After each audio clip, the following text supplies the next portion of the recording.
Sinal de alerta no nosso país. Esse aqui vai ser meu último aviso. A dívida pública brasileira vai disparar. A dívida já subiu R$ 1 trilhão sob o governo Lula. Isso daqui saiu ontem, dia 16 de abril de 2024, nessa última terça-feira, e hoje, dia 17 de abril de 2024, nós já estamos trocando essa ideia aqui. As projeções mais recentes do mercado indicam que a dívida pública vai continuar subindo para 77,5% do PIB neste ano de 2024 e mais ainda no que vem, batendo 80,1% do PIB. O atual governo Lula, portanto, ganhou o prêmio de primeiro lugar. Foi a maior expansão do endividamento nominal do Brasil nos 14 primeiros meses de um governo. O Lula tomou o troféu da Dilma Rousseff, que havia conseguido aumentar a dívida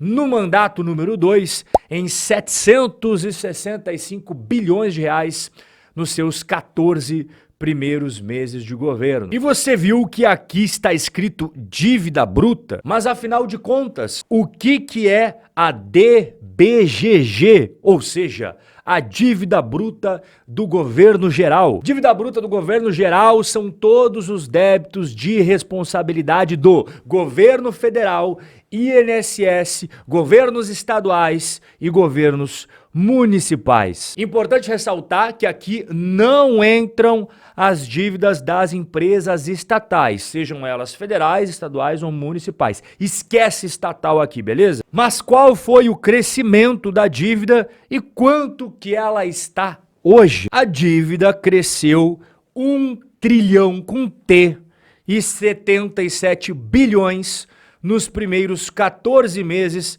do terceiro mandato do presidente Lula. Agora, quanto que é a dívida total somada que o Brasil tem? Nós temos atualmente 8 trilhões e 300 bilhões de reais em dívida, e esses dados são de fevereiro de 2024, que são os mais fresquinhos divulgados pelo Banco Central. Sempre tem uma defasagem, isso daqui é super normal, dados de fevereiro, a gente está em metade de abril, sem problemas, é assim que funciona. Vamos compará-lo com os 14 meses iniciais de outros governos que já passaram pelo comando da nossa casa. A variação da dívida nos 14 primeiros meses de governo de cada um desses mandatos presidenciais. Lula 2, Dilma 1 e Dilma 2, Temer, Bolsonaro e o Lula 3. Como você está vendo no gráfico na sua tela, a variação da dívida nos 14 primeiros meses de governo foi a maior neste governo Lula 3, mais de 1 trilhão de reais. E outra comparação que a gente vai fazer é o quê? A variação da dívida também nesse mesmo período, 14 primeiros meses de governo de cada um desses presidentes, só que em pontos percentuais. Olha que interessante, o governo do Jair Bolsonaro foi o único que você teve uma variação negativa da dívida, mas tudo isso é passado. Está nos livros de história. O que nos interessa é hoje e o futuro. Portanto, vamos conversar aqui sobre a projeção da dívida, qual que é a tendência. Bom, você já deve imaginar que não é das melhores.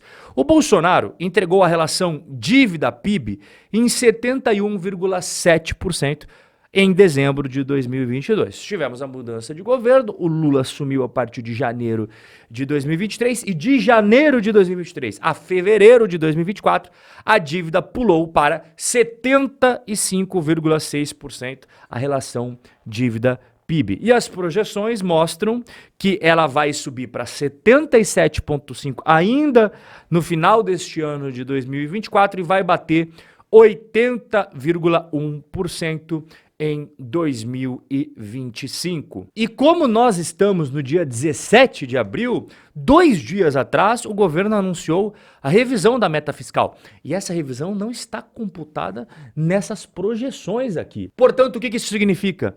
Que vai piorar essa projeção da trajetória da dívida pública brasileira. A meta anterior era de um superávit de 0,5% do PIB. E era isso que o mercado estava colocando nas projeções. Só que teve uma mudança, a gente até conversou sobre ela aqui, do governo Lula estabelecendo uma meta de superávit zero, inclusive com permissão de déficit de 0,25% do PIB. Portanto, com essa mudança para pior nas contas públicas, pode ter certeza que essas projeções que você acabou de ver sobre a trajetória da dívida pública, que já são bastante preocupantes, vão ter números piores ainda, porque esses novos números divulgados pelo próprio governo Lula não faziam parte das projeções aqui quando elas foram feitas. Por que que o Brasil tem tanta dívida pública? A dívida pública não é exclusividade do nosso país e ela surgiu há muitos e muitos anos atrás para cobrir rombos. Não é exclusividade apenas do governo brasileiro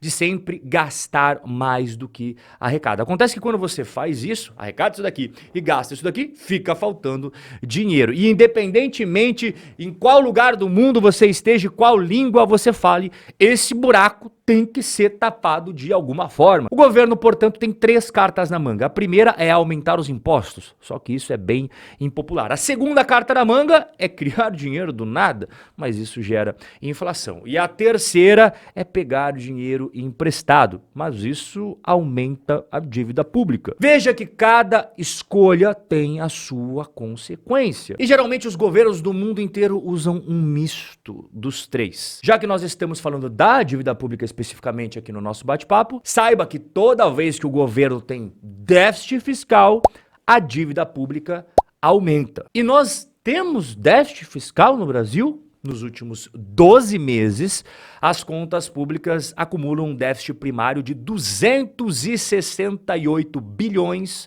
229 milhões de reais. Mas presta atenção num detalhe que faz toda a diferença. Déficit primário.